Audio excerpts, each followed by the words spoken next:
there's a lot of, well, there needs to be more support for students to be, particularly in those last 3 years of schooling, to be guided a bit more towards their career and set up for success. And I guess reflecting back on your own choice of career to go into law, and then seeing how many students sort of drop out because they realize they've chosen the wrong profession. And we're seeing that all the time. We're seeing so many people dropping out in the first 12 months of their courses. Do you feel that that needs to shift in schools in terms of the way that they're guiding students towards whatever they want to actually achieve?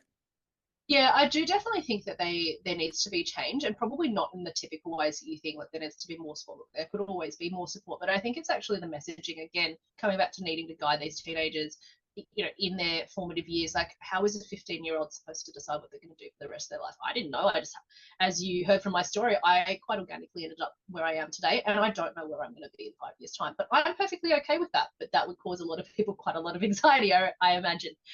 So I guess what I'm getting at is things that we could be doing would be helping our kids understand, well, what is actually the value of XYZ degree? What is the point of going to uni? And I think that starts with really changing the narrative, the understanding of what a uni degree means. This is going to sound incredibly controversial for a lot of people, but there's an over reliance on bonus ATAR points or early entry schemes.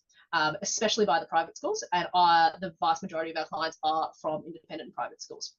But we see this overemphasis in that, or overemphasis on scaling and this and that, but we don't actually look at the fact that the whole point of getting an ATAR or seeking university is to do further study. So if you're looking for concessions, you're downplaying it.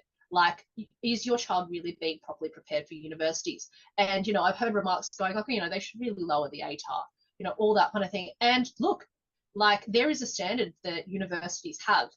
They want the best candidates. And I think it's about preparing kids to understand that it is a competition. We shouldn't be protecting them from that, because it is actually a reality. Now, I'm not saying, and I'll be really clear about it, I'm not saying that your ATAR defines you, but I do see some shonky messaging sometimes about, oh, your marks don't matter.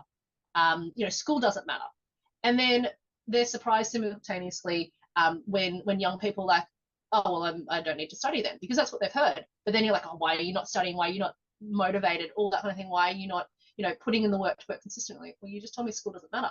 So I think that there needs to be this rehousing or this reconceptualization of what does it really mean to get a uni degree?